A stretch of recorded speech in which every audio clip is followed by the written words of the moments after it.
하나님의 말씀 창세기 49장 1절과 2절의 말씀입니다. 야곱이 그 아들들을 불러 이르되 너희는 모이라. 너희가 후일에 당할 일을 내가 너희에게 이르리라. 너희는 모여 들으라. 야곱의 아들들아, 너희 아버지 이스라엘에게 들을지어다. 아멘. 읽은 말씀 가운데 28절의 말씀을 함께 읽도록 합니다. 이들은 이스라엘의 12지파라. 이와 같이 그들의 아버지가 그들에게 말하고 그들에게 축복하였으니 곧 그들 각 사람의 분량대로 축복하였더라.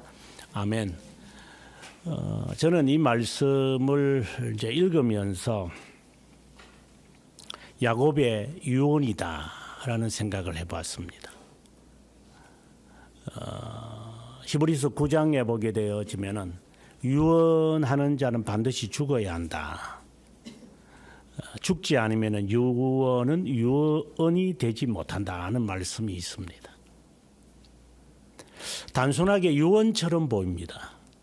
12 아들을 이제 곁에 두고 오늘 1절의 말씀처럼 모이라 이러고 난 다음에 그들에게 하나하나 이름을 거명하면서 그들에게 마치 예언을 하는 듯한 느낌을 받습니다. 1차적으로는 유언처럼 보이지만 실제로는 유언이 아니라 이 말씀은 우리들에게 예언과 같은 것을 말하고 있습니다. 오늘의 이 말씀을 12명의 운명에 관한 것이라고 생각이 들면 오늘의 이 말씀은 해석하기가 어렵습니다. 오늘의 이 12라고 하는 이 12지파들의 수장들이죠. 12명에 관한 이야기지만 결국은 그 후손들에게 하는 말씀입니다. 특별히 1절에 보면은 너희가 후일에 직면하게 될 예언을 이야기하는 것입니다. 앞으로 너희들이 어떤 일이 발생하려는지 모르겠지만 그 발생하게 되어지는 바로 그때에 오늘 이 말씀을 기억해야 한다라는 말입니다. 한편으로는 예언이죠. 그리고 한편으로는 지금 앞에 보이는 12 지파의 앞으로 이제 지파가 되겠지만 12명의 아들들에게 행하는 것처럼 보이지만 야곱에게는 그 이후에 있을 후일에 직면되어질 것을 지금 말하고 있는 것입니다. 그런데 12라고 하니까 단순히 12라고 하는 이 수에 우리가 조금 민감할 필요는 있어요. 왜냐하면 이 12라고 하는 이 수는 우리가 요한계시록에 보면은 14만 4천 명이라고 해서 12 곱하기 12가 되어지는데 그 12는 12지파를 말하고 12는 12사도를 말하는 것에는 이견이 없습니다.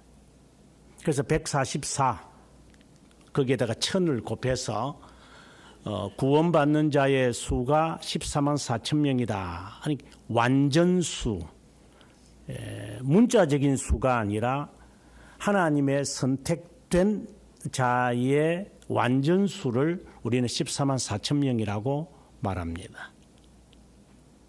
지금 구약적 의미에서 12지파, 신약적 의미에서 12사도. 그러면 이 둘을 전체를 다 통합하게 되어지는 그 수, 즉 하나님의 백성들, 그들에게 이제 하나님은 구약적 의미로서 12지파에게 예언하고 그리고 12사도에게 언약의 백성인 12지파와 같은 의미를 갖게 되는 12사도, 새 언약이죠. 그 언약의 백성에 해당되어지는 12를 의미하는 자들에게 하나님은 메시지를 전한다. 그래서 어떻게 보면은 구약, Old Testament라는 말과 신약, New Testament라고 하는 것을 통합적인 의미에서 오늘 12지파에게 내려진 예언을 살펴야 합니다. 단순히 이스라엘 백성 12지파에게 이루어졌다. 그러면 이제 어떤 의문이 생기냐면 지금 현재 뭐 단 지파도 없고 아셀 지파도 없고 이사갈 지파도 없고 갓 지파도 없잖아요. 그리고 왕국 시대에 와보게 되어지면 지파는 거의 유명무실하게 되어집니다. 그래서 12지파에 집중하다 보면 그럼 단지파는 그럼 우리나라 과거의 단군의 조상 이런 또 황당한 자들이 또 생겨납니다. 뭐 황당한 거는 뭐 그거밖에 있는 게 아니라 뭐 우리나라의 그 노래 가운데 민요 가운데 아리랑이 본래는 그 단지파가 이제 동쪽으로 이렇게 제일 먼저 없어진 게 단지파다 이렇게 하고 단지파가 동쪽으로 움직이면서 11지파가 가지 마라 라고 하는데 단지파는 우리는 가겠다 이래가지고 알리랑이라 해서 결국은 대한민국이 조상인지 개상인지 모르겠지만 아무튼 그래서 알이랑이라고 하는 소설책이 나온 황당한 자들이 있습니다. 저는 그것을 보면서 참 미쳐도 보통 미치지 않구나 하는 생각을 그 단군과 단지파하고 무슨 상관이 있는가. 그래서 오늘의 이 말씀을 그런 오류로 치닫을 수 있다 이 말입니다. 12지파에게 명하니까 그러면은 스불론 지파는 어디 갔지? 납달리 지파는 어디 갔지? 또 12사도가 되어 있는데 12사도 그러면은 도마는 어디 가서 죽었지? 안드레는 어디 갔지? 그러면은 바돌로메는 이러면서도 사람들은 또 그들을 또 추적합니다. 참 이런 그 제갈공명인지 모르지만 이 머리를 희한하게 돌리는 인간들이 있어서 오늘의 이 말씀은 그것과 무관하다. 그러니까 12지파라고 하는 그 이름, 그 12명의 이름과 그들의 지파, 모세오경에 나타나는 12지파의 움직임이 그 이후에는 거의 사라지고 만다는 것을 알아야 하고 12지파의 이야기가 사도행전으로 넘어오게 되어지면은 12명의 사도의 이름들이 거의 거명되지 않는다는 것을 기억을 하게 되면 아하 이게 12라고 하는 문자적 12사도에게 우리가 매여 있거나 12지파의 이름에 매이면 되지 않겠다라는 점을 먼저 여러분들에게 상기시키고자 합니다.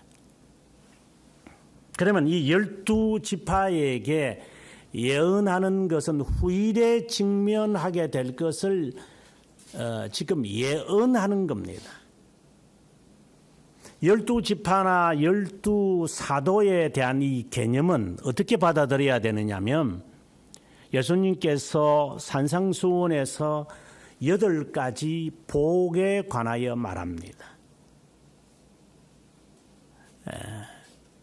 그것이 8복인데 그래서 8이라는 숫자를 사람들이 좋아하곤 합니다만은 그게 의미가 뭐죠? 그러면 9가지 성령의 열매다 이럴 때는 그 9는 또 뭐가 되죠? 그럼 9는 그러면 3 곱하기 3인가? 그래 3, 3은 9인가? 그럼 8은 이 숫자 노름에 우리가 빠질 경우가 있습니다만은 8복이라고 하는 그 8가지 그리고 성령의 9가지 그리고 오늘 우리가 본문에 나오는 12지파 이런 등등의 이야기들은 결국은 문자 숫자에 매이라고 하는 것이 아니라 하나님의 백성에 대한 총칭으로서 그들의 면들을 말합니다. 성령의 9개 아니죠. 성령의 열매가 9개가 아니죠. 9가지 측면이고, 그러면 팔복이라고 할 때 8가지 복을 말하는 것이 아니라 하나님의 백성들의 8가지 측면을 말하는 겁니다. 그리고 요한계시록에 가보면 7교회가 나타나요. 그럼 7은 뭐라고 말해야 되나? 8은 뭐라고 말해야 되나? 9는 뭐라고 해야 되나? 이렇게 수의 노름에 빠지면 안 됩니다. 7교회라는 것은 그럼 나머지 보통 사람들이 필라델비아 교회가 칭찬받고 뭐 그다음에 서문화 교회가 칭찬 뭐 그럼 서문화 교회 지금 남아 있나? 에베소 교회는 꾸중을 들었다. 그래서 없어졌다. 그건 뭐 이해가 돼. 뭐 그런 단순 논리니까. 그럼 서문화 교회는 지금 어디 있나? 이 말도 안 되는 이야기들을 그냥 말장난을 해서 우리가 서문화 교회, 그래서 교회 이름도 서문화 교회라고 하나? 라우디게아 교회라 하면은 그 뭐 저주를 받나? 하도 우스워서 제가 하는 말입니다. 필라델비아 교회라고 하면은 뭐 그게 하나님께 칭찬을 받은 교회, 이봐 칭찬을 받은 교회. 그래 필라델비아 교양이면 필라델비아지 뭐. 그런 원숭이들이 하도 많아서 제가 하는 이야기입니다. 이는 원숭이를 키우는 게 아니라 이거는 성도들의 측면들을 말하는 겁니다. 교회가 7가지 측면이 있을 것이다. 그 측면에 우리가 뭐 어떤 사람이 이러한 뭐 측면이 있고 저 사람은 저 측면이 있다 이 말이 아니라 우리 모두가 이 7가지 측면을 가지며 살아갈 것이다. 그 말을 지금 하는 것이라. 팔복도 마찬가지고 성령의 9가지 열매도 9개를 말하는 것이 아니라 이러한 9가지 측면이 없다면 그는 성령의 열매가 아니다. 성령의 역사가 아니다라는 말입니다. 온유한 마음은 있는데 화평이 없어? 절제가 없는데 사랑이 있어? 그러면 성령의 역사 아닙니다. 성령을 무슨 심부름꾼으로 하나? 이것들이? 방언 받았다고 성령을 했다? 어디다가 그런 거짓말을 하는 놈들이.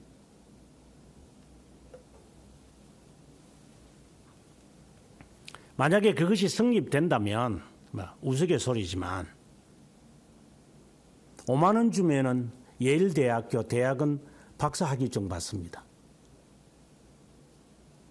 과거에 광주에 있는 뭐 히날렌가 뭐라고 거기에 뭐 책임자로 받았던 그 여자가 예일대학교 졸업했다고.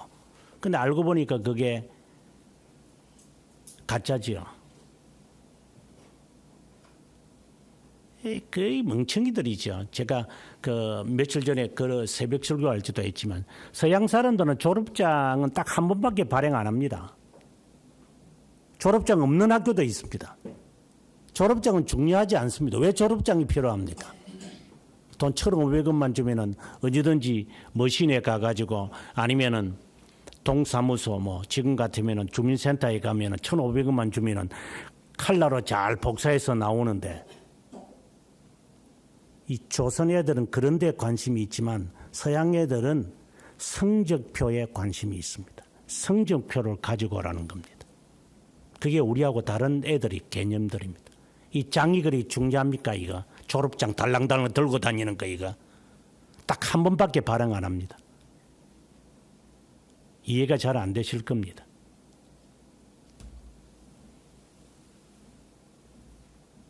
그래서 졸업장은 잊어버릴 수 있기 때문에 또다시 졸업장을 가져오라는 말을 하지 않는 겁니다. 그들은 직접 사인을 합니다. 우리나라 보니까 학교 생활할 때 보니까 졸업장 할 때 교직원들 도장 꽝꽝꽝꽝꽝꽝 찍더구만.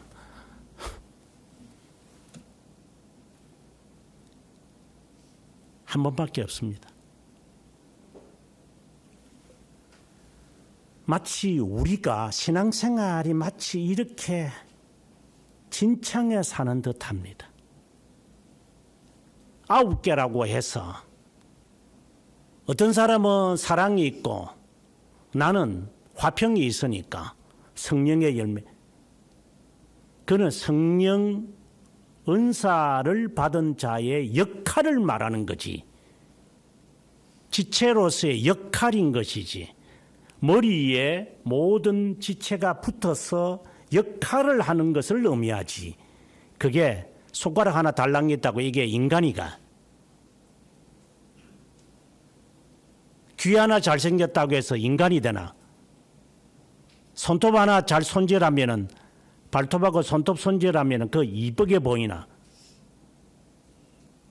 이런 데만 잔머리를 굴리는 것들이 성령의 9개 열매라고 해서 하지만 그것은 너가 9가지 전체를 소유하지 않거나 나타내지 않으면 성령 하나님의 역사는 아닙니다.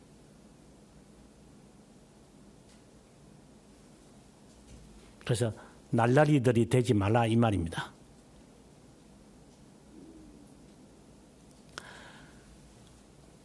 그 방금 말했던 이러한 관점으로 오늘 12지파에게 내리는 예언 또는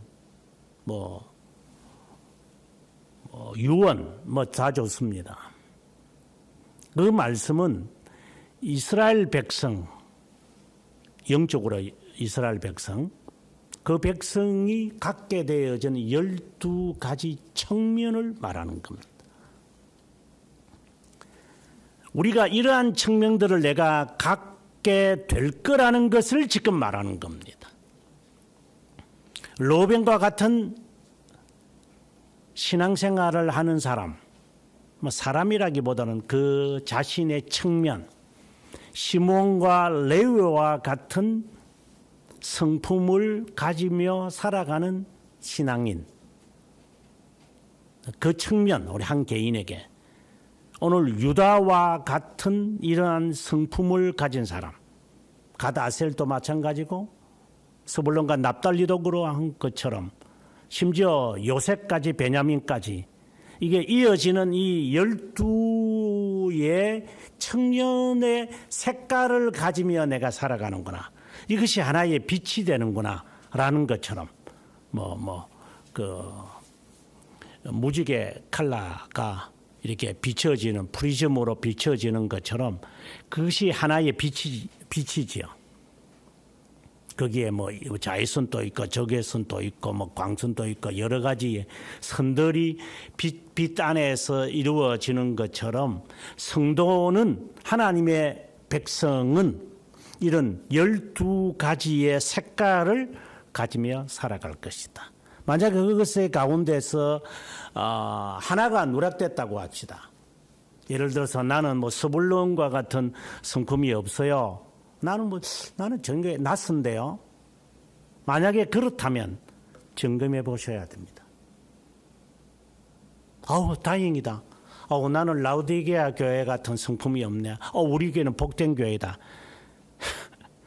그게 없어서 다행이 아니라 너는 교회가 아닌 것이다.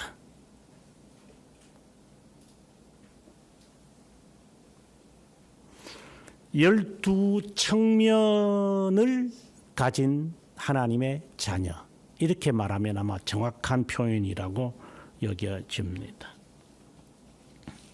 오늘의 이 말씀 자체가 우리들에게 그것을 말합니다. 하나하나 이 말씀을 해석하다 보면 자연스럽게 이 12청면 칼라 그리고 이러한 일들이 우리들에게 나 하나에게 다 일어나는구나.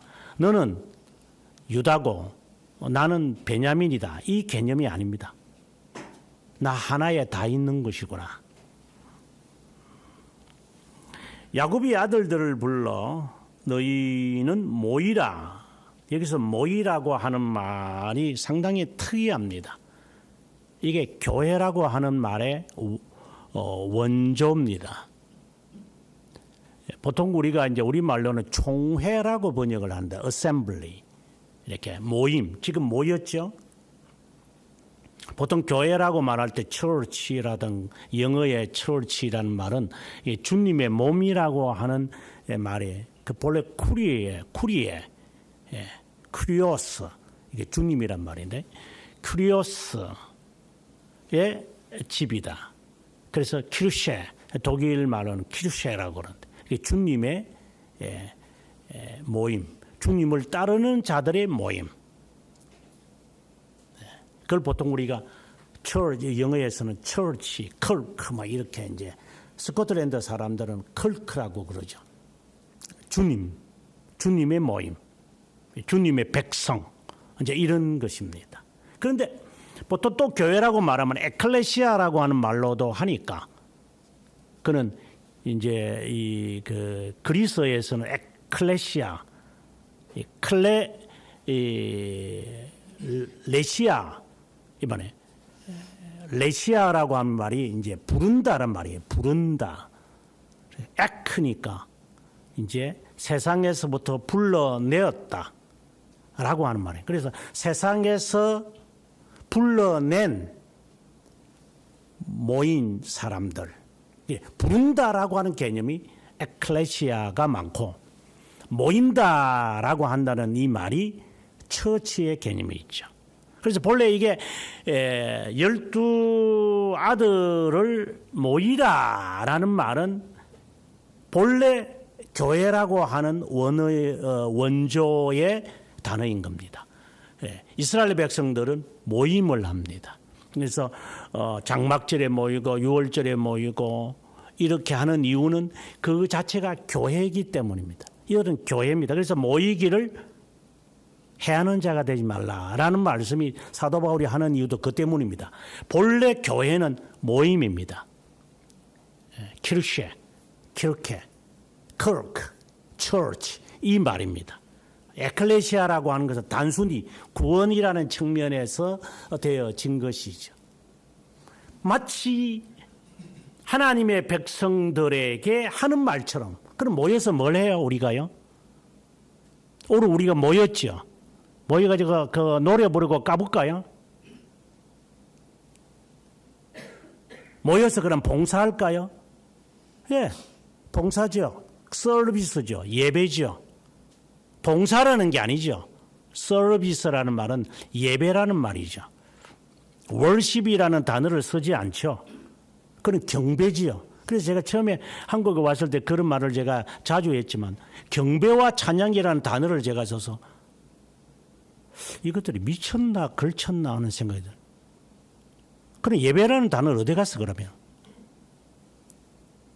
우리가 하나님 앞에 월십을 드린다 이렇게 경배라는 말을 우리말로는 경배지만 이제 영어에는 월십이라는데 월십이라는 것은 엎드게 절하는 거잖아요. 이렇게 엎드겨 참배 하면 엎드려. 그럼 하나님께 그거 드린다는 건가? 저는 얼마나 제가 소름이 끼친 줄 몰라요. 그럼 모여서 찬양을 해? 이 찬양은 또 갑자기 또 왜 나와? 예배라는 단어는 어디 쑥 빼고? 그것이 시작된 데가 어디야, 이제? 막 거기에서 그냥 막 이 속에서 그냥 역겨움이 지금 한국 교회에서 그따위 짓 안 하는 교회가 몇 놈이나 되겠어요?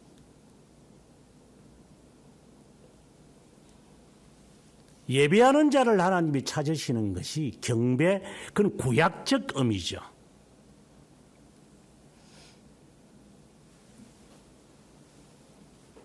아무튼 뭐 이 이야기를 하기 시작하면 한없이 제가 분노를 느꼈기 때문에 그런 말을 합니다만은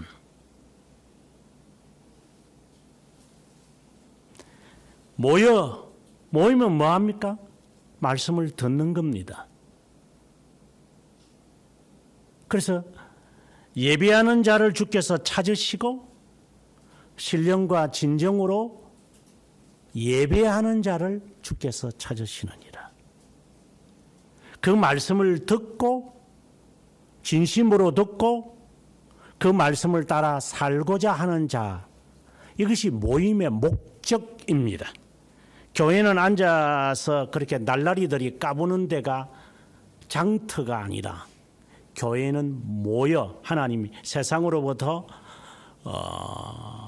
부름을 받은 자들이 하나님의 백성이죠. 모여서 말씀을 듣고 그 말씀을 따라 살려는 자들. 지금 야곱이 그 말을 지금 하는 겁니다. 모이라. 그리고 들어라. 이 말을 지금 합니다. 왜? 앞으로 있어질 일을 내가 너희에게 말할 테니까. 그래서 우리말에는 이제 그냥 이르되 이렇게 되어 있습니다만은. 그래서 2절에 가서는 들어라. 모이고 들어라. 이렇게 되어 있는 겁니다. 그래서 2절에는 모이고 들어라라는 단어를 하나 문장으로 만들어 버립니다. 그러고 난 다음에 이제부터 12지파에 관한 이야기를 하나하나씩 이야기합니다. 이것은 우리들에게 일어날 12가지 색깔이라고 여러분에게 말했습니다.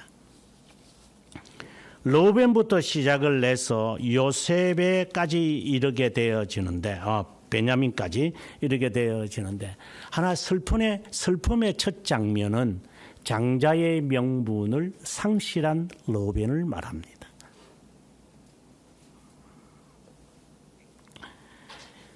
장자의 명분을 상실했다라고 하니까 에스를 떠올리면 안 됩니다. 이거는 유기된 자이기 때문에 성격이 다릅니다. 그러면 르우벤은 너는 내 장자여 능력이 있는 자고 내 기력의 시작이고 탁월하다. 이게 탁월하다는 말을 합니다. 너는 탁월하다.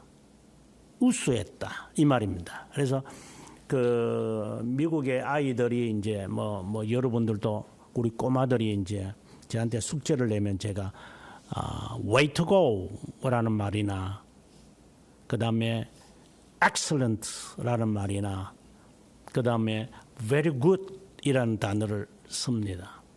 그런 이제 서양 애들이 잘 쓰는 표현입니다. excellent 아주 잘했다는 거죠. A 플러스라는 말입니다. 너는 엑셀런트한 자다 이 말입니다. 너는 엑셀런트하다. 그런데 너 더 이상 아니다. 4절에 그 말을 합니다. 너는 탁월하지 못할 거다. 왜? 물의 끓음과 같았기 때문에, 이 혈기 때문에.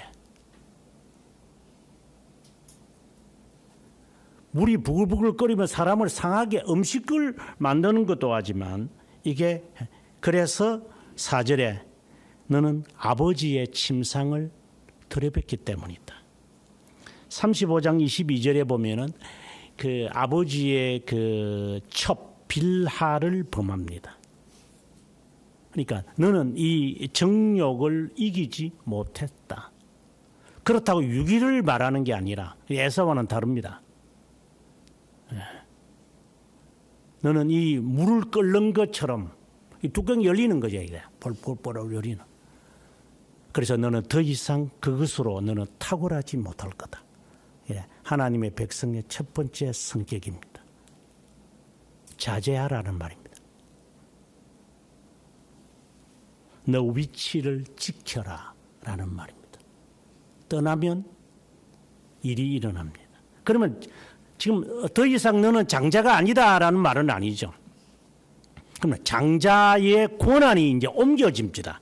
누구에게 옮겨집니까? 바로 요셉에게로 옮겨져 갑니다. 그 48장 15절과 16절에 보게 되어지면은 요셉에게 먼저 복을 빕니다. 그 므낫세와 에브라임에게 복을 빕니다. 이것은 장자의 권한을 지금 이야기하는 겁니다. 두 번째 성격이 들어옵니다. 시므온과 레위입니다. 5절에 폭력의 도구다라고 말합니다. 그 성깔 때문에 너는 힘들 거다 이 말입니다.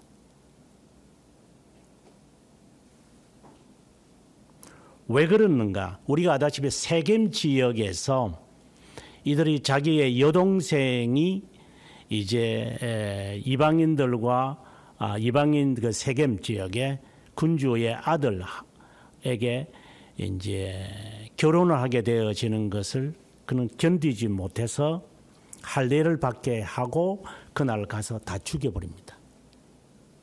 이게 폭력입니다. 그러니까 인간적 폭력이죠.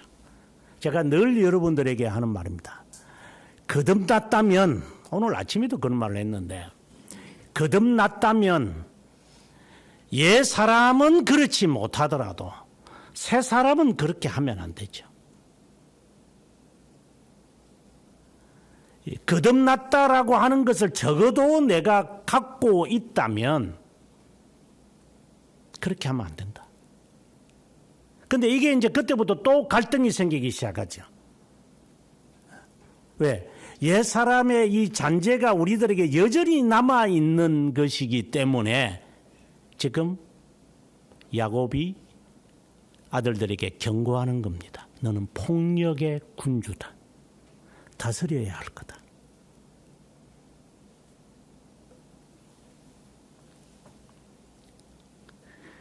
(6절) (7절의) 그 말들입니다. 너는 노여움이 혹독하고 저주를 받을 거다.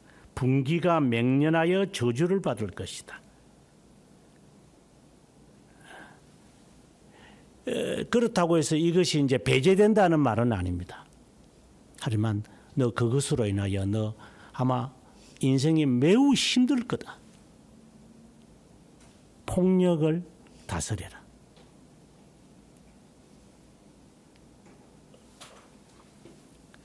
이제 네 번째 아들입니다. 네 번째 아들이 유다에게 지금 하는 이야기입니다. 유다의 이야기가 어디까지 가느냐 하면은 12절까지 갑니다. 그러면 장자의 권한은 요셉에게 옮겨져서 므낫세와 에브라임이 이제 둘 다 받게 되어지고, 유다는 그러면 뭡니까? 장자는 아닙니다. 형들이 가지고 있는 이 그 권세라는 게 있습니다. 그 권세를 누구에게로 가느냐? 유다에게로 옮겨가겠다라는 겁니다. 그래서 예수 그리스도를 가리켜서 유다의 족속이다 이런 말을 합니다. 로벤에게서부터 예수 그리스도의 혈통과 족보가 연결돼야 되는데 다 스킵해 버립니다. 왜요? 폭력 때문에.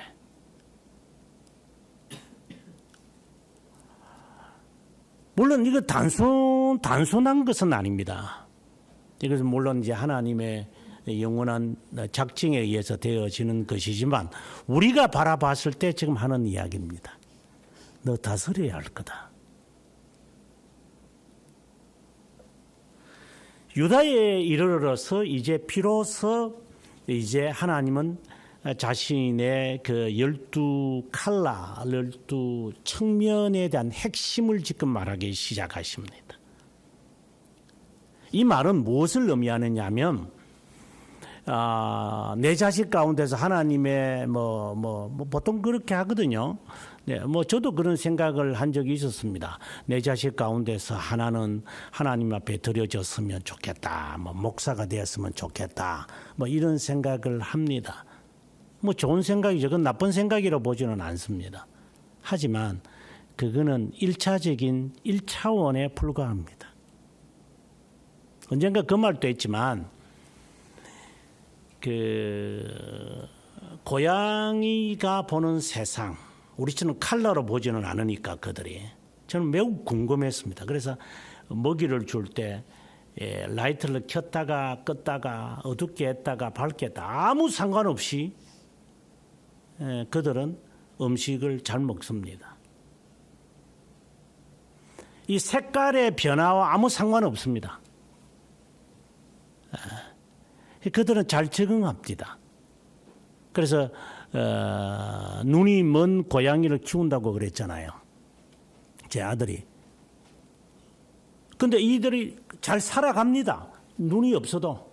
눈이 안 보이도 잘 살아갑니다. 인간은 이게 없으면은 뭐가 되는 것처럼 야단법석하고 뭐 자살까지 하겠죠. 사람 안 보이니까. 전혀 관심이 없습니다. 인간만 그렇습니다. 두 발이 없어도 잘 살아갑니다. 동물들은 다리가 없어도 잘 살아갑니다. 인간만 그것에 주눅이 듭니다. 이상한 동물입니다. 그거 가지고 서로가 자랑 삼고 또 그럽니다. 이상한 동물들입니다. 인간이라는 동물은 특이합니다. 이것들이. 이 껍데기에 그렇게 관심이 많다라는 말입니다. 예수쟁이는 그러면 안 된다라는 말을 하고 싶은 겁니다.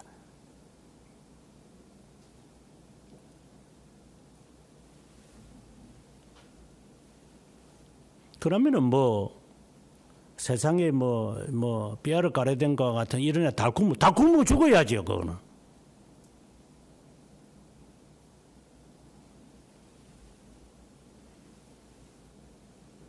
그것이 뭘 인간에게 그렇게 도움이 될까요? 사치와 허영을, 그리고 그런 놈들의 삶이 어떤 삶입니까? 샤넬과 같은 놈들의 삶이 정상적입니까, 이게? 미술하는 놈들, 그림 그리는 놈들, 음악하는 놈들, 이게 정상적인 삶을 살아가는 놈들이 몇 놈이나 있습니까? 인류에게 얼마나 해악을 끼쳤는데. 그래, 인간들은 그걸 좋아서 사니, 그러고 좋아서 살아라 그러면 뭐 어쩔 수 없죠.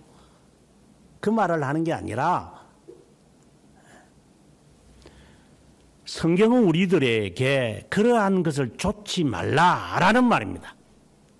그걸 쫓아가서 뭘 하겠느냐는 겁니다.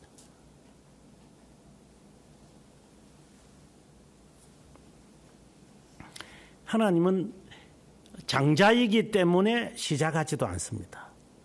심지어 야곱도 마찬가지였습니다. 장자에게 오른손을 얹이지도 않습니다. 차자에게 얹습니다. 그래서 요셉이 이게 잘못된 건데 내가 모를 것 같으냐 하며 야곱은 차자에게 복을 빕니다. 이게 전혀 이해가 안 되는 거. 그렇다고 해서 차자가 장자보다 낫다 이 말을 하는 게 아니라 이건 하나님의 섭리를 말하는 겁니다. 언제든지 하나님께서 로벤과 시몬과 레위에게서 있는 것을 언제든지 옮겨내버립니다. 그리고 유다에게로 향합니다. 그러면 유다에게로 향하는 하나님의 섭리가 있습니다. 예수 그리스도를 가리켜서 유다의 족속, 다윗의 씨, 이새의 줄기, 우리가 지금 크리스마스 시즌이니까 그런 이제 오라토리오를 많이 부르겠죠. 교회에서 이새의 줄기에서 한 싹이 나며 다윗의 줄기, 이새의 줄기 이런 말들의 의미가 무엇을 의미하는가? 우리가 그 모든 것들은 바로 유다의 족속이라고 하는 것과 관련이 있습니다. 바로 그리스도의 인성과 관련이 있는 것입니다. 장자도 아니잖아요. 유다는. 그런데 하나님이 그에게서 예수 그리스도의 족보가 형성됩니다. 우리가 예수 그리스도의 족보를 대표로 할 때는 보면은 이제 누가복음에 있는 말씀과 마태복음에 있는 말씀을 드는데 거기에 반드시 유다가 나옵니다. 여성에 대한 이야기도 나옵니다. 마태복음에는 여성은 족보에 들어가지 않죠. 우리가 지금 창세기에 보게 되면 족보에 들어가지도 않습니다. 역대 상하이도 가보면은 그 족보에 들어가지도 않습니다. 심지어 그 오병이의 역사가 일어날지도 여성 이름이 거론되지도 여성은 수에 들어가지도 않습니다. 남성의 숫자가 4,000명이다 5,000명이다 이렇게 말합니다. 그런데 여성에 대한 이야기가 족보에 들어간다는 것은 다 한결같이 이방인들입니다. 한결같이 이방인이고 한결같이 그들은 여성들입니다. 그리고 그들의 신분이 또 정상적이지도 않습니다. 이것은 바로 인간성을 말합니다. 우리의 인간의 이 죄악성을 지금 상징하는 겁니다. 바로 유다의 족속이라고 말할 때 의미가 바로 그것을 의미하는 겁니다. 로벤에게서부터 하나님은 유다로 옮기겠다는 것은 바로 비하를 말하는 겁니다. 겸손을 의미하는 겁니다. 유다가 그런 자격이 있는 것 같아요 하면은 이제 우리가 지난주에 살펴보았던 것처럼 베냐민 데리고 오라니까 그 아버지 야곱에게 가서 이제 제 두 아들을 제가 맡길 테니까 내가 베냐민 데리고 오지 않으면은 내 아들을 2명을 죽이십시오. 그때 제가 설교하면서 이랬습니다. 네가 그 앞에서 그러면 할복하고 회개하지. 뭘 둘러대고 지 자식을 팔아먹으려고. 인간이 조잡한 인간입니다. 심지어 그는 그 자기의 그 아들들에 대하여 족보를 잊지도 않습니다. 지가 며느리를 통해서 있습니다. 이걸 인간적으로 볼 때 이해가 전혀 안 됩니다. 어떻게 인간으로 그 족보가 맞아야지. 족보가 뭐 혈통이 좋아야지 뭐 이런. 아닙니다. 성경은 그 족보의 인간적인 그 장자의 개념과는 전혀 다르게 합니다. 왜요? 왜 그렇게 할까요? 왜 이방 여자를 통하여서 하나님은 라합을 통하여서 다윗의 계통, 유다의 계통을 잇게끔 하시는 것이죠? 그것은 겸손을 말하는 겁니다. 유다에게 와서 야곱은 겸손을 말하고자 하는 겁니다. 그 겸손의 절정이 바로 이제 예수 그리스도가 될 것임을 말합니다. 그래서 다른 말로 한다면은 겸손치 않으면 그리스도를 못 봅니다. 못 본다는 말을 보다는 만나지 못할 겁니다. 쉽게 말하면 잘난 체 하는 사람들은 그리스도를 못 쫓아간다는 겁니다. 부자 청년에서 우리는 쉬운 예를 들 수 있습니다. 얼만큼 겸손해야 됩니까? 모릅니다. 인간적으로 볼 때는 정말 지저분한 삶, 조건이 없습니다. 수로보니게 여인과 같은 겁니다. 개 취급을 받습니다. 개다. 개에게도 안 나눠준다. 라고 하니 그 여인은 부스러기는 먹지 않습니까? 당신이 나를 개로 취급해도 상관없습니다. 이 정도의 겸손까지 가는 사람, 즉 믿음의 사람을 말하는 겁니다. 그러면 이거는 유다는 겸손을 이야기한다고 합시다. 그 겸손 가운데서 그리스도를 만난 중보자 하나님을 만난다고 했습니다. 한번 보시면 이제 그 중보자에 대한 설명을 아주 자세하게 말합니다. 9절에 가보면 사자 새끼다. 힘이 있다라는 것을 말합니다. 그 힘은 어느 정도가 있느냐 하면은 12절에 가보면은 그의 눈은 포도주로 인하여 붉겠고 그의 이는 우유로 말미암아 시다. 이게 무엇을 의미할까? 포도주처럼 붉고 우유처럼 시다. 이거는 심판적 힘을 그 strength 그냥 파워를 말하는 게 아니라 strength를 말합니다. 포도주처럼 붉다라는 것은 이사야 63장 1절에서 6절에 나오는 말씀을 말합니다. 이게 포도즙을 짓밟는다라는 말입니다. 그래서 붉다라는 말을 합니다. 이게 피와도 상관이 있고 이것은 성찬과도 관련이 있습니다. 이는 우유처럼 시다라는 말씀을 합니다. 그래서 요한계시록 19장에 가보게 되어지면은 이제 신마를 탄 자에 관한 이야기가 나옵니다. 백마 탄 자, 바로 그것을 말합니다. 심판을 의미합니다.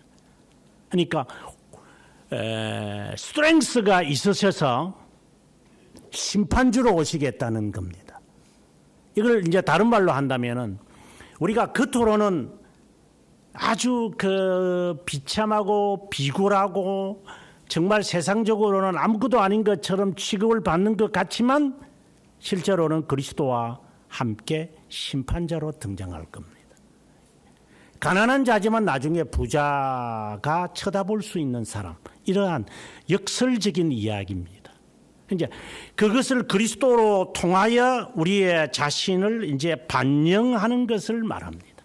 굉장히 이 말씀이 오묘한 것입니다. 야곱은 그것을 봅니다. 먼저 너가 십자가 신약에서 말하는 것처럼 너가 죽지 않으면 그리스도를 보지 못합니다. 죽는 자만이 그리스도를 바라볼 수 있습니다. 겸손한 자만이 그리스도를 바라볼 수 있습니다.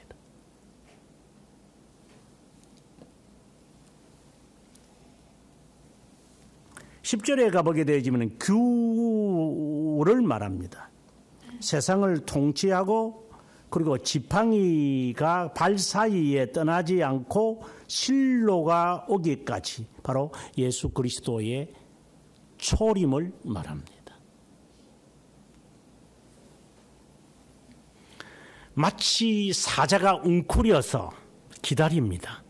그 때를 마치 이 거리를 이제 바라보는지요. 뭐 보통 동물들이 다 그러니까. 네. 개는 좀 그런 게 없는데 고양이는 그런 게 있습니다. 딱 먹이를 딱 보고 거리를 측정합니다. 어느 정도에 오게 되어지면 고양이는 정확하게 점프를 해서 날아가는 새들을 낚아챕니다. 정확합니다. 그리고 그 너비를 정확하게 계산을 해서 인간은 뭐 그렇지 않지만 정확하게 계산을 해서 점프해서 저곳에 딱 도착합니다. 마치 유다는 그것과 같아 정한 시각에 정한 장소에서 정확하게 하나님은 행하십니다. 마치 기다렸다가 이제 그분이 발 사이에 지팡이를 들고 와서 이제 다스리게 된다. 이건 하나님의 때를 말합니다. 그것처럼 하나님의 자녀의 성품의 가운데 하나입니다. 비굴하고 겸손하고 그런 삶을 살지만 이 사람은 때를 정확하게 포착합니다. 그분의 때를, 자기의 때를 말하는 게 아니라 그 암굴왕에 나오는 몽테크리스토 백작을 말하는 게 아니라 하나님의 때를 정확하게 포착합니다. 그 때에 이들은 기다리고 참고 견뎌냅니다. 그래 지때가 지라고 생각하지 인간들은. 아 이때다. 이때 내가 움직여야 되겠다. 이렇게 해야 되겠다. 그거하고 다릅니다. 하나님의 때입니다.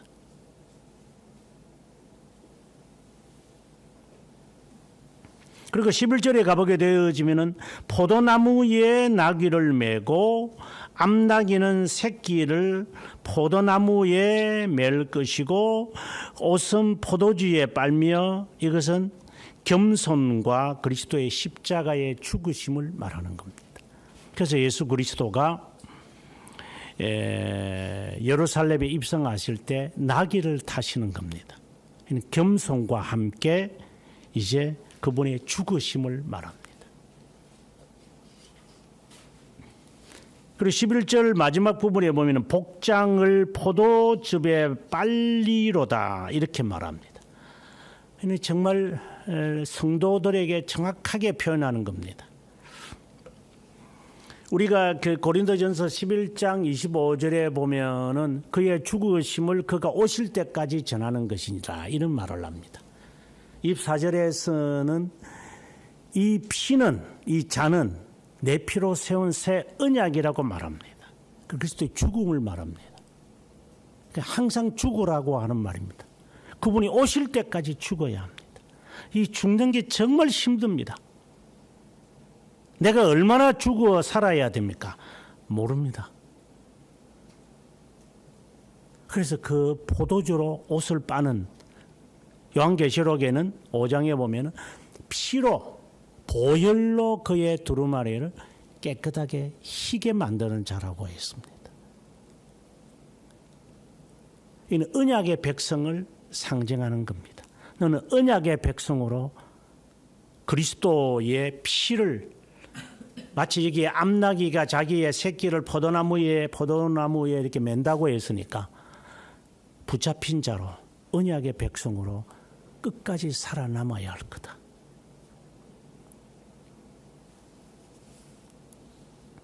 그리고 그분이 12절에 앞서 말씀드린 것처럼 심판하실 거다. 짓밟아 버릴 거다.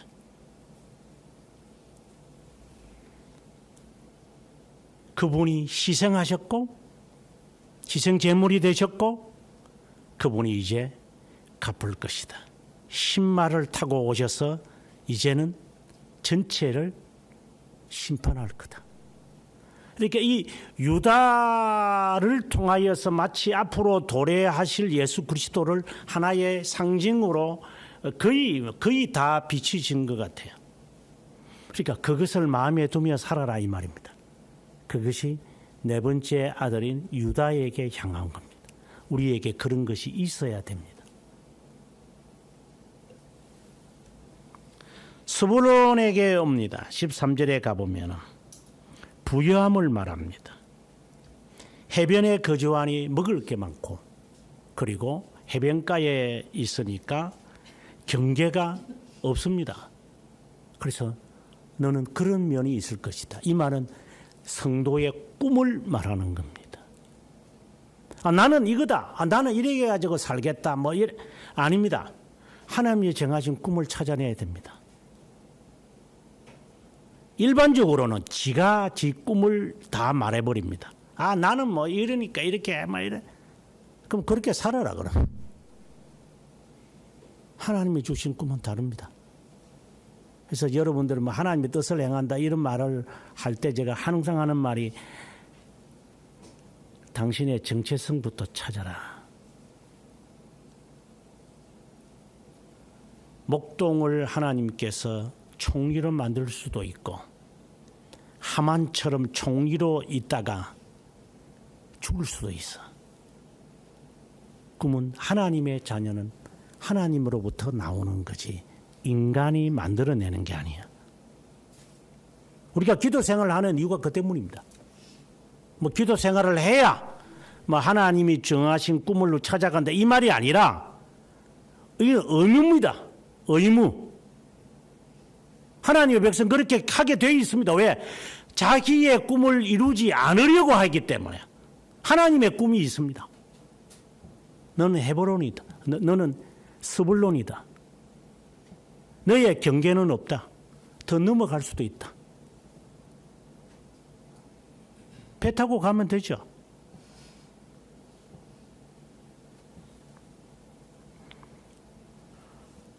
그래서 저는 여러분들에게 그냥 망상을 가지고 애들을 한국에서도 공부도 못하는 게 밖에 나가서 공부하겠어요? 그거는 말도 안 되는 소리죠. 여기서 뒤에서 꼬랑지로 있는 질질거리는 놈이 외국 가서 그 공부를 해내. 그거는 말도 안 되는 소리입니다. 공부해가지고 오라는 게 아니라 세상을 좀 바라보며 살아봐라. 이 세상이 얼마나 넓은지. 조선어 가지고도 못 살아가는 놈이 외국어를 가지고 거기서 살아남겠다고? 그게 말이 되는 겁니까 그게?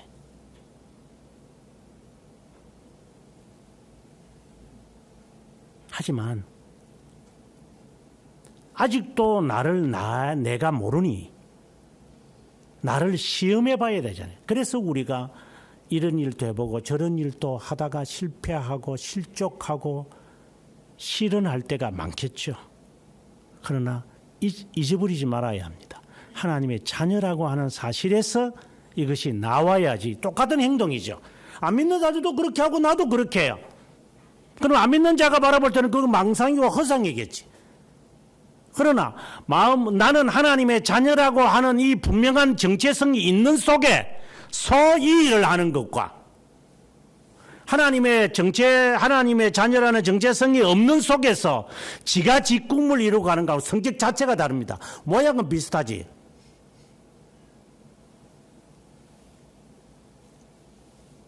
(14절에) 양의 우리에 꿇어 앉은 건장하다. 보기 좋다. 15절에 어깨에 내려 짐을 매도 아주 그러니까 무거운 짐을 지고 너가 살아가게 될 거다. 벗을 수 없는 무거운 짐이 있어요. 하지만 너는 마음에 평안함을 느낄 거다. 바로 수고하고 무거운 짐을 진 자를 말하는 겁니다. 16절부터 이제 단이 나옵니다. 단이라는 이 말은 심판이라는 말, 그대로 말씀 그대로 나왔습니다. 그의 백성을 심판하시리로다. 뱀이요 독사요 그리고 나는 구원을 기다리는 자다 이렇게 말합니다. 이 말은 우리가 다 독사와 같은 자들입니다. 재치와 재간을 가지고 살아가는 인간들입니다. 그래서 그는 말합니다. 나는 나에게는 구원이 필요합니다. 하나님. 나 그대로 놔두면 길가에 있는 말의 뒤꿈치를 그러니까 아킬레스건을 물어버리는 자가 될 겁니다. 그러니 하나님이 저를 구원해 주십시오. 이 말은 하나님이 나를 항상 다스리시기를 바랍니다. 이 성격 그도 앞서 말했던 것처럼 로벤이나 시몬과 레위와 같은 성격을 갖고 있으니까 늘 이 제 입에 재갈을 먹여서 말하지 마라. 말 조심해라. 뭐 쉽게 말하면 너 끼가 있는 것은 좋지만 그 끼를 어떻게 네가 발휘해야 되는지 항상 제어해라. 구독만 아니라 제어 장치도 동시에 있어야 한다. 아니면 사람 죽는다. 제어하라는 말입니다. 그래서 구원을 베풀어 달라고 여기서 구원이라는 것은 save라는 말이 아니라 deliver입니다. 하나님 저를 늘 건져 주십시오. 그래서 우리가 주기도문에 죄에 빠지지 않게 해주시고 구원해 주시기 바랍니다. 하나님 빠져나오게끔 해주십시오. deliver 해주십시오. 하나님. 이거 기도의 제목이 되어야 합니다. 갓은 추격을 받으나 뒤를 추격하게 될 것이다. 이것은 복수를 하게 됩니다. 아셀은 너는 왕의 수라성을 차리게 될 거다. 이 말은 너는 강건하고 너 먹는 것이 뭐 문자적으로 말하면 그런 겁니다. 너의 삶에 풍족함이 있을 것이다. 뭐 또 다른 말로 한다면 먹는 것과 입은 것이 있으면 족한 줄 알아라. 인간은 자꾸만 그런 거니까. 그래서 제가 가끔씩 그런 말을 하지만은 쇼핑을 가기 전에 밥 먹고 가라. 그게 습관화 돼야 될 거다. 배고픈 데 가게 되면 이거저거 먹지도 않는 거, 입지도 않는 거 사가지고 집에 가져와 어디 처박아 놨는지도 모를 거다. 여러분들이 지금 보고 있는 이 양복도 35년이 된 양복입니다. 그걸 말하려고 하는 것은 아니지만 네 장롱 속에 있는 게 입지도 않는 거 걸어놓고 뭐 할 건데 그거. 허영과 사치만 있어서 그냥 눈에 보면 눈독이 올라가지고 다 사고 싶고 다 입고 싶고 다 누리고 싶고 다 먹고 싶고 다 먹지도 못할 것. 욕심이 끝이 없을 겁니다. 납달리는 노인 암사슴이라 아름다운 소리다. 정말 마지막에 하는 이야기입니다. 너는 아름답다. 누가 보아도 너는 아름다운 자다. 너는 암사슴처럼 그 자태가 있다. 마치 주님이 나를 바라보시는 모습입니다. 너는 암사슴이다. 귀하고 귀하다. 요셉은 너는 무상한 가지다. 활 쏘는 자가 그를 학대하며 적개심을 가지고 쏘지만 너는 피할 수 있다. 그러니까 원수가 너를 해하려고 하지만 한 길로 쳐들어오더라도 7길로 도망하는 역사가 요셉에게 낼 거다. 이 지금 이야기해온 이 사람들의 모습이 우리에게 다 있어요. 다 있어야 돼요. 있을 수밖에 없어요.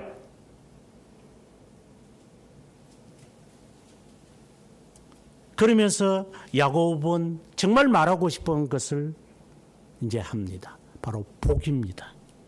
25절에 내게 복을 주실 것이고 하늘의 복과 아래 깊은 샘의 복과 젖먹이는 복과 태의 복이 너에게 있을 것이다. 이 말은 시편 1편에 있는 말씀과 같은 겁니다. 너는 복 있는 자다. 제가 늘 하는 말입니다. 하나님의 자녀는 복받게 돼 있어요.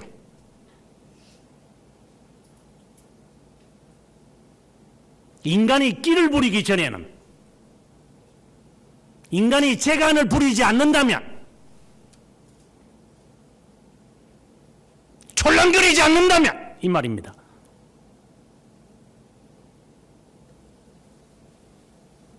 하나님은 복을 주시는 것이 약속입니다.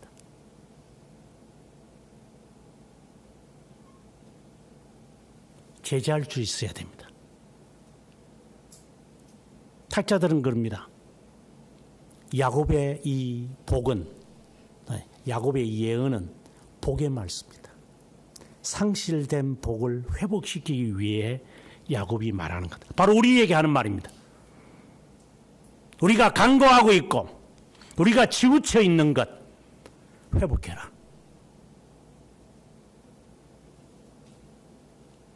스스로 갖추어라. 이러한 연약한 부분들 우리에게 있는 것 주님은 아셔서 우리를 부르신, 모르기 때문에 부른 거 아닙니다. 성깔 좋아서 하나님 부른 것이고 너를 잘나서 부른 것이고 재주와 재간이 있어서 하나님 부른 거 아닙니다. 내가 세상에 태어나기 전에, 후천적인 것이 드러나기도 전에 하나님은 나를 선택하신 겁니다. 복 주시려고. 그 원천으로 가야만 합니다. 그래서 하나님은 우리를 거듭 경험을 하신 겁니다. 너는 거듭난 자다. 새로운 삶을 살아라. 완전히 뜯어 고치라고 그랬습니다. 모든 것, 이름까지도 바꿔버리면 바꿔버려. 성까지도 바꿔라 그냥. 빨리 집에서 떠나라. 집구석에 남아서 말 건데니까.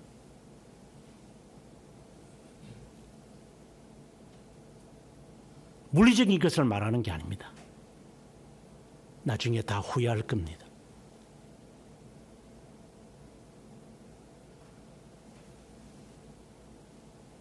내 자녀가 그렇게 말을 안 듣는다면 매를 때려서라도 가둬 넣어야 합니다. 이제 그 정도로 부모가 알아야 되겠죠. 어떻게 해야 이 아이를 12가지의 측면을 소용하는 아이지만 하나님이 복을 허락하시는 자로 자라게끔 해야 한다면 그거 못 때립니까?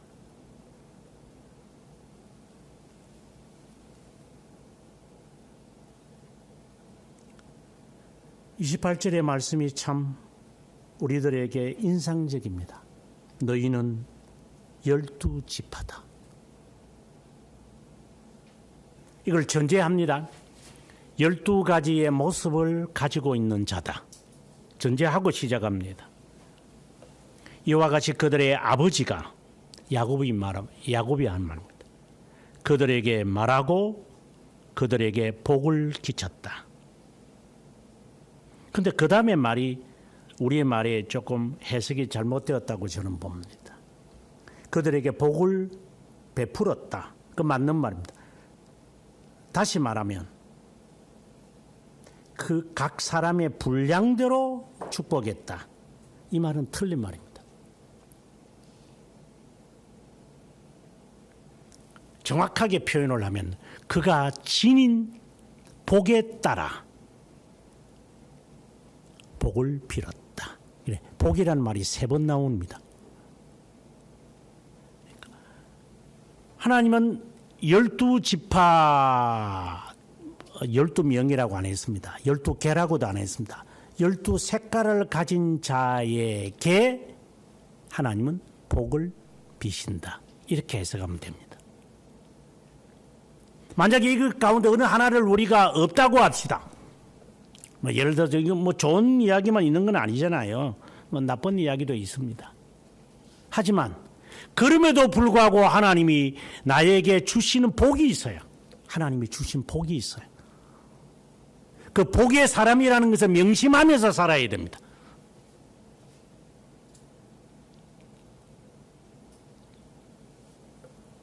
오늘 오전에 했던 강의 가운데서 이런 말을 했습니다. 좌충우돌을 우리는 인간을 할 수밖에 없다.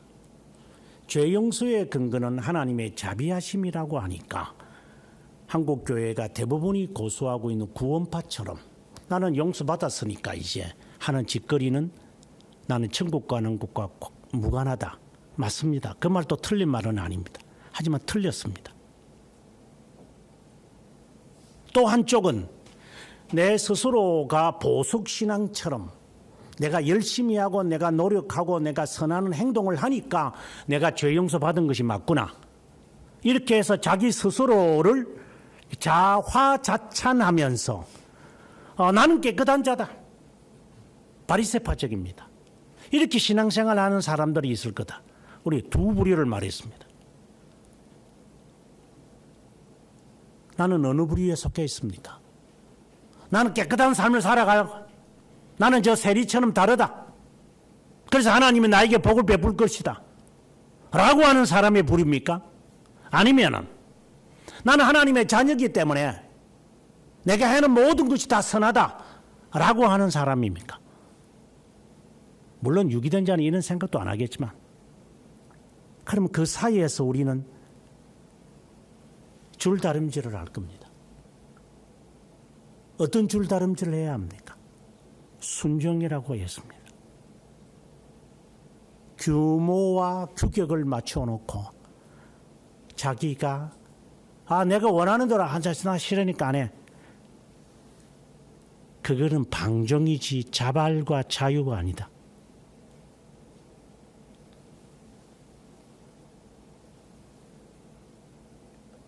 너 왜 밥 먹어? 내 사내한테 물이고 사리가 하는 말 배고파서 먹는데. 그는 개나 돼지나 배고프니까 먹겠지. 인간은 배고파서 밥 먹는 거 아닙니다. 먹어야 할 때가 되어서 먹는 겁니다. 왜? 좀 있으면 배가 고플 거니까. 나중에 급하게 밥을 처먹을 거니까. 나중에 어쨌든 잠자다가 벌떡 일어나가지고 뭐든지 벌떡벌떡 이렇게 먹을 거니까. 그래서 시간에 따라서 인간은 그 시간에 맞춰서 먹는 겁니다. 시간에 따라서 일어나는 겁니다. 잠 오는데 왜 일어나야 되죠? 피곤하고 힘든데 그냥 일어나는 겁니다. 그래 인간은. 그게 인간과 동물과의 차이입니다. 네가 동물이가? 예수의 정의도 동일한 겁니다. 내가 하고 싶어서 하고 싫어서 안 하는 게 아닙니다. 해야 되니까 하는 것이고 당연하니까 하는 것이고 의무이기 때문에 하는 겁니다. 결과를 바라보는 것도 아닙니다. 그게 거듭난 자의 삶의 형태입니다. 그렇게 사니까 거듭난 것도 아닙니다. 내가 개와 돼지입니까? 개걸스럽게 먹어야 됩니까? 맛있으니까 먹겠죠. 시간이 돼서 먹는 거지 배고파서 먹는 겁니까? 네가 개새끼가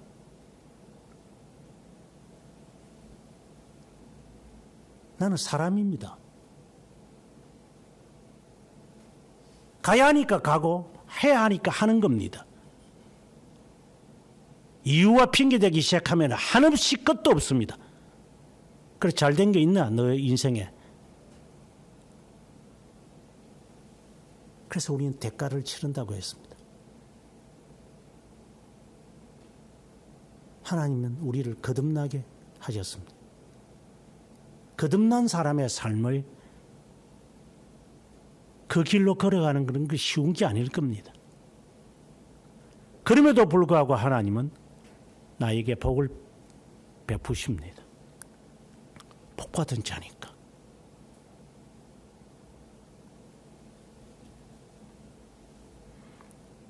그리고 마지막으로 야곱의 측면이 너무나도 귀합니다. 마지막 29절에 보면 이렇게 말씀이 있습니다. 그가 그들에게 명하여 이르되 내가 내 조상들에게로 돌아가겠다. 저는 이 번역도 좀 더 정확했으면 좋겠다고 생각을 했습니다. 원어대로 해석을 하면 이렇습니다. 내 조상들의 모임에 참여하고자 한다.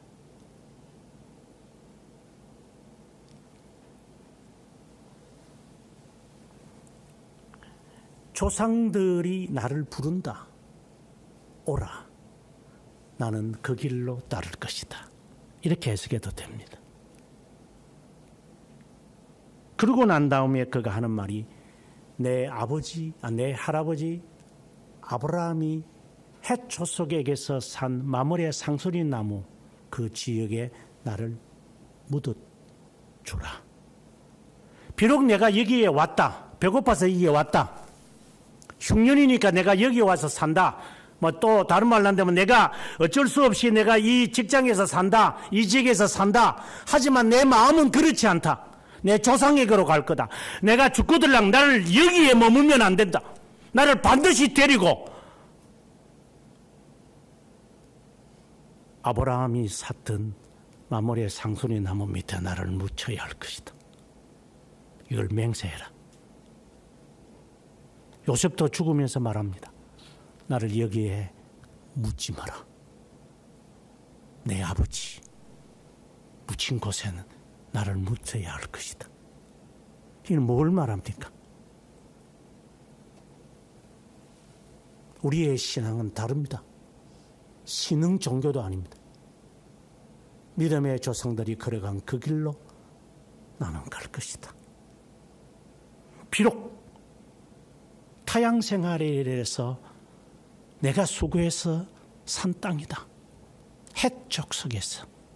하지만 묻힐 만큼만 필요하고 전체를 사지도 않았고 내 조상들, 내 아버지, 내 할아버지 묻힌 그곳에 나를 묻어야 할 것이다.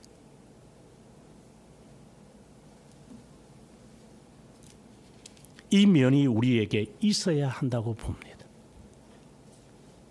옛적 길로 우리는 걸어가는 겁니다. 네 부모 신앙을 말하는 게 아니라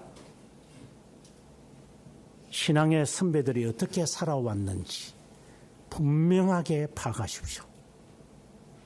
어느 길로 걸어가야 하는 것이 옳은 길인지 아시기 바랍니다. 역사에서 찾으십시오. 그래서 그들의 모임에 내가 참여하리라. 그들이 나를 부르기 때문에 히브리서 12장 1절의 말씀처럼 허당한 증인들이 내 앞에서 기다리고 있다. 그들이 나를 부른다. 증인들이 앞에 있다. 그들을 바라보며 살 것이다. 한국 교회를 보라는 게 아닙니다. 나는 그것을 증명을 하기 위해 돌아다닌 겁니다. 한국 교회는 미래가 없어. 주님 오실 때까지 모든 교회를 말하는 게 아닙니다. 겨우 살아있는 교회가 몇몇 교회는 있겠죠. 그 모습이 무엇인지 저는 모르겠습니다. 하지만 내 조상들이 모임에 내가 참여하려 하노라. 나는 그 길로 간다. 나를 여기에 풍요한 이 애굽 땅에, 고센 땅이 아주 풍요한 땅인데 나를 묻지 마라. 적박한 땅이지만 나는 그것에 묻히고 싶다. 여러분의 신앙의 고백이 뭔지 저는 묻고 싶습니다. 언약의 백성으로 삽니까? 아니면은 이 지상에서 속한 자로 살 겁니까? 그렇다면 12지파에 속하지 않을 겁니다. 자비하신 하나님 아버지, 열두 사도나 열두 지파의 모습들을 저희들이 볼 때마다 우리들의 모습이 반영되곤 합니다. 무슨 직업이나 무슨 행실이나 적합하지 못했음에도 불구하고 주께서 불렀던 사실과 이미 선택하셨다는 이 사실에 경이함을 느끼면서 하나님의 작정이 얼마나 오묘한지를 다시 한번 깨닫습니다. 하나님, 우리의 부르심을 보라고 더 나은 자나 더 월등한 자도 없지만 하나님 안에서 새로운 피조물인 것을 저희들에게 고취시키는 것처럼 하나님, 그리스도 안에서 거듭난 자로서의 삶을 어떻게 정진해 가야만 하는지, 어떻게 증명해야 하는지 하나님이 저희들이 지혜가 필요합니다. 오늘 말씀을 통하여 다시 한번 마음속에 새겨봅니다. 이러한 자들을 부르신 하나님께 감사하고 복을 베푸시는 하나님을 신뢰하면서 동시에 우리의 삶을 그대로 이미 사셨던 분들의 길에서 벗어나지 않는 우리 각자의 신앙의 증진과 성장이 있기를 주님께 간절히 간구하옵고 우리보다 먼저 가신 길과 진리와 생명이신 하나님 예수 그리스도의 이름으로 기도드립니다. 아멘.